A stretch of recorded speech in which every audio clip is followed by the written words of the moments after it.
All right, so the first thing I want to do is define what a geometric sequence is, and then we'll look at how we can actually determine if something is a geometric sequence.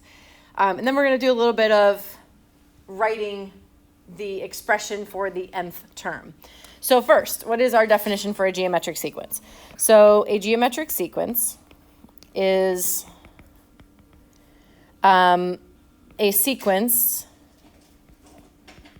with ratios of terms the same. That's kind of worded kind of awkwardly, but we'll talk more about that in a second. The ratio is called the common difference. If you remember with arithmetic sequences, we talked about, it's not common difference, sorry, common ratio. With arithmetic sequences, we talked about common difference. With geometric, it's going to be a common ratio. With arithmetic, we were adding and subtracting. Geometric, we're going to be either multiplying or dividing. That's the big difference.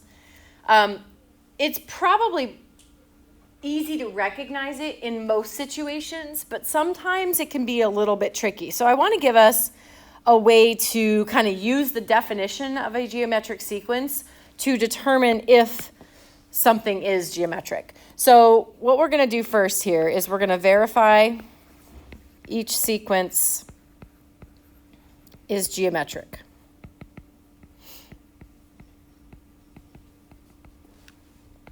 All right, so we're going to just have a sequence given to us, and we're going to verify that it's geometric. We'll start easy, and we'll kind of build up to something a little more challenging. All right, so the first sequence we're going to look at is one that you've actually probably seen a handful of times in our experience and in our travels with sequences: 2, 4, 8, 16. Now you could probably look at that and tell me, oh, okay, we're just multiplying by 2 every time. That's correct. That's your common ratio. 2 is your common ratio. If you can look at it and recognize that, fantastic. But if you can't, we can use that definition to actually verify. So what I want to do is try to use the definition here. And what we'll do is we're going to take 2 consecutive terms, any 2 consecutive terms. That means 2 terms right next to each other in the sequence. And we're going to take the later term and divide it by the earlier term. In other words, I'm going to take 4 and divide it by 2. And what I get is 2. Now, if this is geometric, then every single pair of consecutive terms that I do this with should give me the same number. So if I take another set of 2 terms, let's try 4 and 8. Those are consecutive terms. Take the later term and divide it by the earlier term. So in this case, it's 8 divided by 4. Also gives you 2. And then just to kind of finish this up, if we do 8 and 16, take the later term divided by the earlier term, so 16 divided by 8, and you get 2. That 2 is your common ratio. So if we look at all of these, they all have the same thing that we get when we divide. That's our common ratio. In other words, that's what you're multiplying each term by to get the next term. So I could then find the next term in the sequence by taking 16 and multiplying by 2. And then taking whatever I get from that and multiplying by 2. It's that you're finding that common ratio by doing this process. So not too bad. We've seen that sequence almost exactly, probably at least 1 or 2 times. Let's try one that's a little more challenging. So I'm going to try one that has some fractions involved. And we're alternating from positive to negative. So I start out with negative 1/3, then I get to positive 1/9, then negative 1 over 27, then positive 1 over 81. Now, if you can look at this and you can tell me what I'm doing to go from one term to the next, and I want to stick to the idea of what are we multiplying by to get from one term to the next. That's our goal. That's what our common ratio really is. If you can find that without doing what I'm about to do, that's fantastic. But if you're stuck and you can't figure out what your common ratio is, go back to the definition of our sequence and choose any two consecutive terms. And take the later term and divide it by the earlier term. So I'm going to write that like this. 1/9 divided by -1/3. Earlier in the year, and we've done enough of this dividing by fractions that I think you're okay with this, but just want to refresh. If you get stuck dividing by fractions, remember the phrase keep, change, flip. So we keep the first fraction as is. We change the division to a multiplication, and we flip the second fraction. Right? So then we have -1/9 times -3/1. So keep, change, flip, and then multiply that out. So that gives us -3/9, which in turn becomes -1/3. Now, if that's our common ratio, then any two terms that we pick, consecutive terms, right? That's the important part. They have to be right next to each other in the sequence. When we divide them, we should get the same thing. So let's just try another set of terms here. So let's say I take 1/9 and -1/27. I take the later term, -1/27, divided by the earlier term, 1/9. And then simplify that. Keep, change, flip. So keep, -1/27, change, division to multiplication, flip the second fraction. So -1/27 times 9/1 is -9/27, which becomes -1/3. That -1/3, that is your common ratio. That is the thing that you're multiplying by to get the next term. So this, they're both the same, is my common ratio. Being able to find that common ratio is a really important thing. Now, it's not too bad if you actually have the terms of the sequence given to you, but we've seen some other ways that I could give you information about a sequence. So it's not always as easy as just dividing two consecutive terms.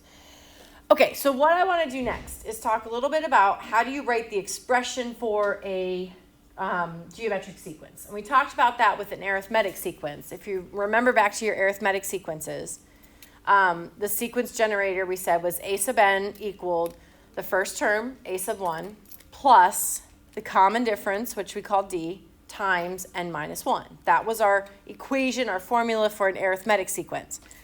Today we're going to talk about the expression for a geometric sequence. So, let's write our expression for geometric sequences. A little bit of an abbreviation there.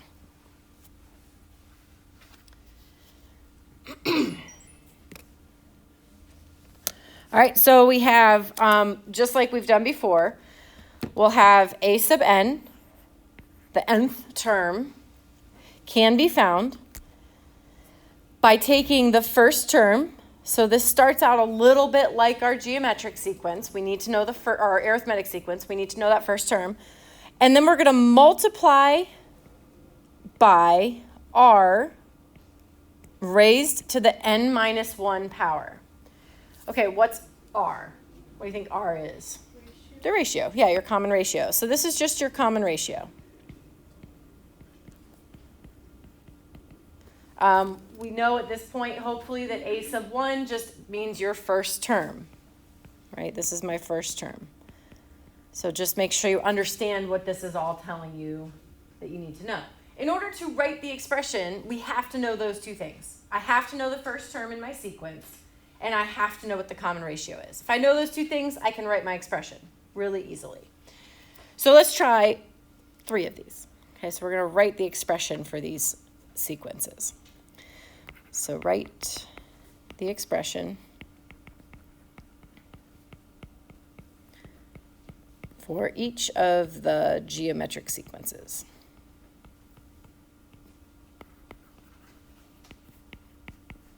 Below. Okay, so that idea of writing the expression means write that that equation. A sub n equals a sub 1 times r to the n minus 1 power. Substituting in what the first term and what your common ratio is. All right, so we'll start rather simple. Okay, so we'll give you enough information that you can just go straight to it. So let's say my first term is 3 and my common ratio is 2. So first let's write the expression. I think you can probably still see that at your seats, but our expression says we're going to say a sub n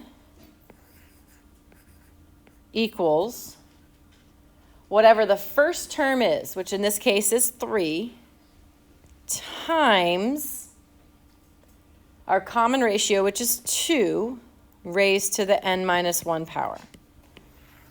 So that is your expression. Now what's nice about this is I can use that to find any term in this sequence. Right? So let's say I wanted to use this.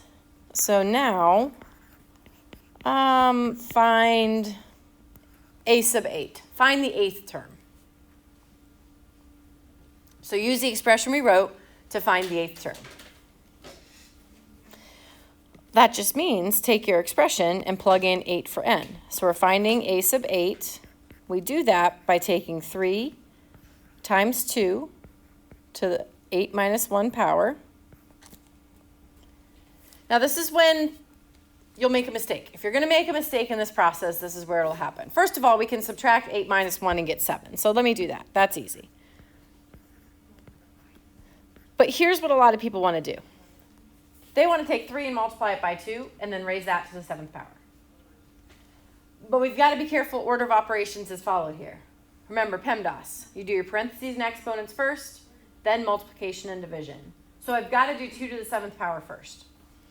2 to the 7th power, I believe, is 128. But will you check me? Is it 128? Okay. So 3 times 128. I did a different term than I did first period. So I can't remember. All right, so 2 to the 7th power is 128. And then we do 3 times 128, and we get 300 plus 60. 360 plus 24 is 384. Will somebody check me? Just verify that we're good here. 384, you said? Yeah. Yes. Okay, my brain's starting to fire on all cylinders, and it's hard after break to get back into it. All right, so 384, that's the 8th term. Okay, so the nice thing about this is we can write the expression and then find any term in that sequence. These are not recursive formulas. These are just your regular old explicit formulas that allow you to just go to any term in the expression. Okay, we're going to do 2 more, and I want to work with, giving you the information in different ways. So this time I explicitly gave you the first term in the common ratio. Writing that expression, not a big deal. You just plug those values in. But what happens if I give you the information like this? So here's your sequence: 5, 15, 45. So now instead of giving you, hey, here's the first term, here's the common ratio, you've got to sort of pull that information out of the sequence that I gave you. So just like before, unless you are told otherwise, the first term they give you is a sub 1. So unless they say explicitly that's the 0 term, you can assume that that is our a sub 1. So what I know is that this guy is my first term. I've got my first term, not a big deal. I have to find my common ratio, and you might already see what that is. Your common ratio is just what you're multiplying by to get from one term to the next. But I still like to go back to what the definition of a sequence is, just because sometimes it's not as obvious. So let me maybe take 2 terms. So we'll take any 2 consecutive terms, 15 and 5, and divide the later term by the earlier term. That's my common ratio. I'm telling you these are geometric, right? If I didn't tell you these were geometric, then you would want to verify that it works for every other consecutive pair of terms. At least another set of terms. So I could do 45 divided by 15, also see that it's 3. But I told you up top that this is going to be a geometric sequence. So let's write our expression. So a sub n is going to be written as your first term, a sub 1, which is 5, times your common ratio, which is 3, raised to the n minus 1 power. Okay? That's your expression. When I ask you to write the expression for the sequence or for the nth term of the sequence, that's what I'm asking you to write. Now, from there, we can find any term in this sequence. I don't know. What term do you want to find? Give me a number. 11. Okay. Find the 11th term. That's going to be a big number. All right, so what we're going to do is we're going to plug in 11 for n. So we'll get a sub 11 equals 5 times 3 to the 11 minus 1 power. I'm probably going to need my calculator for this.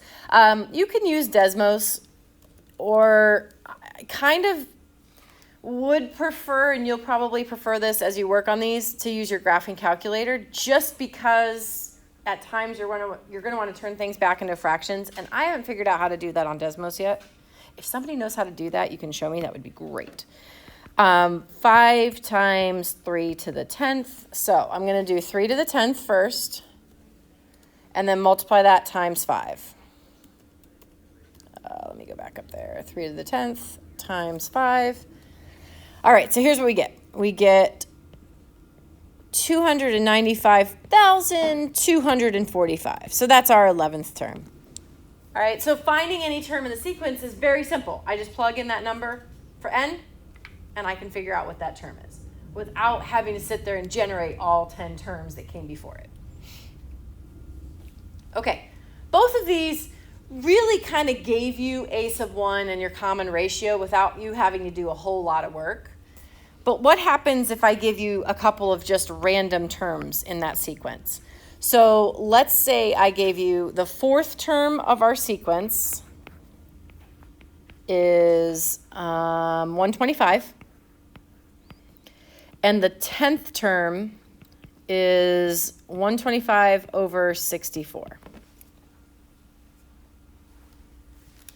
Okay, so at first glance, we don't really know anything. We don't know what the first term is.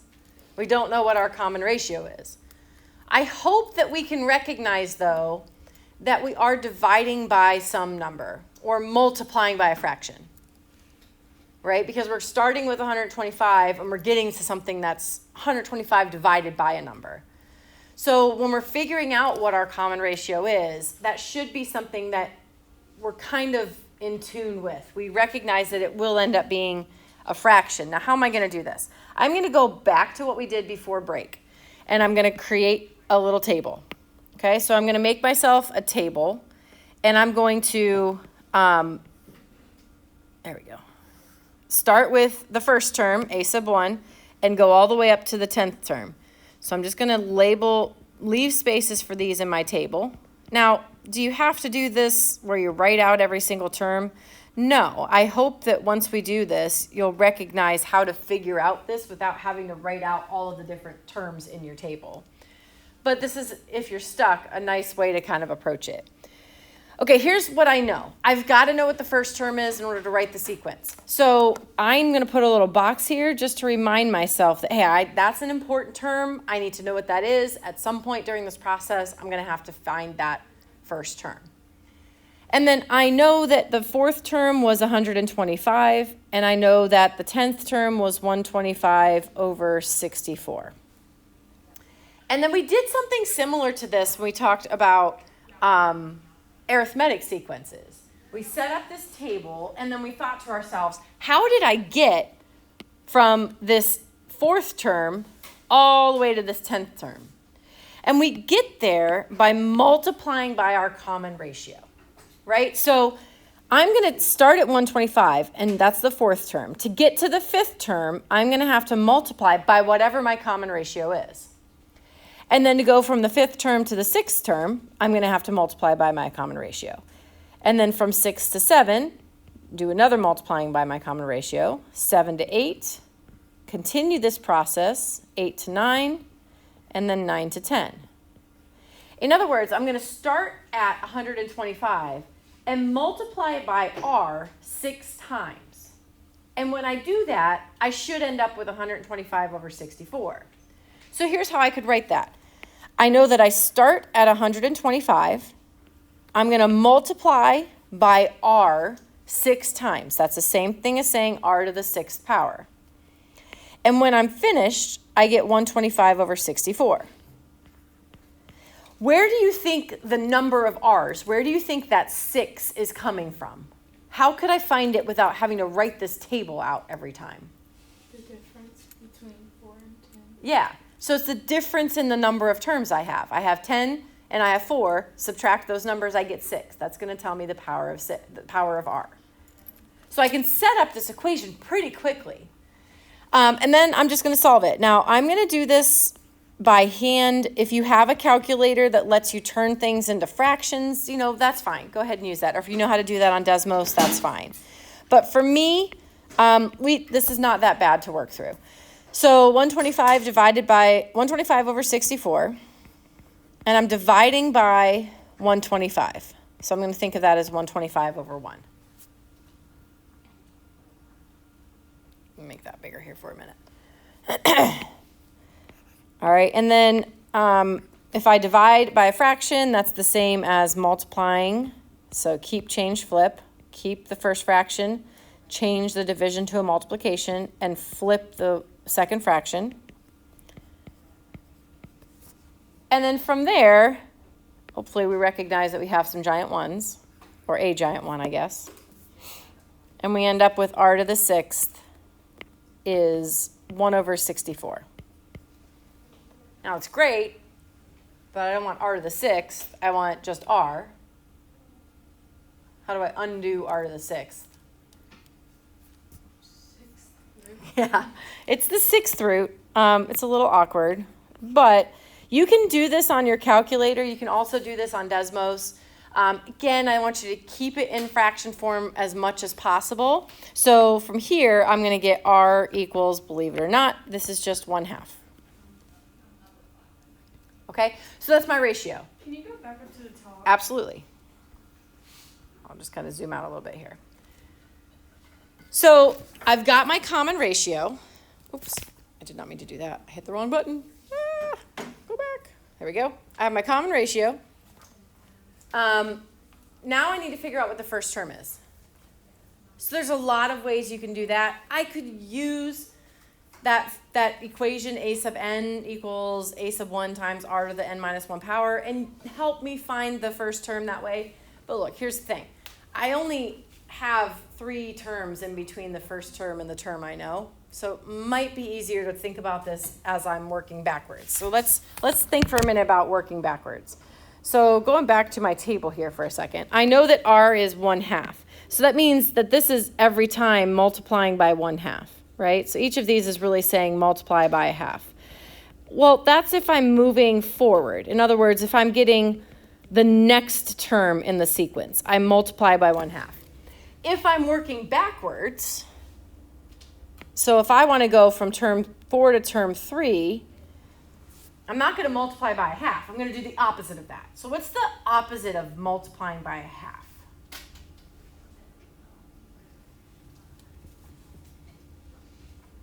Aren't there like several ways you can do it? Yeah, I mean, you could think of it as, so one way would be maybe dividing by 1/2, right? That's a little tricky, dividing by 1/2. What's the same thing as dividing by 1/2? Multiplying by what? 2, right.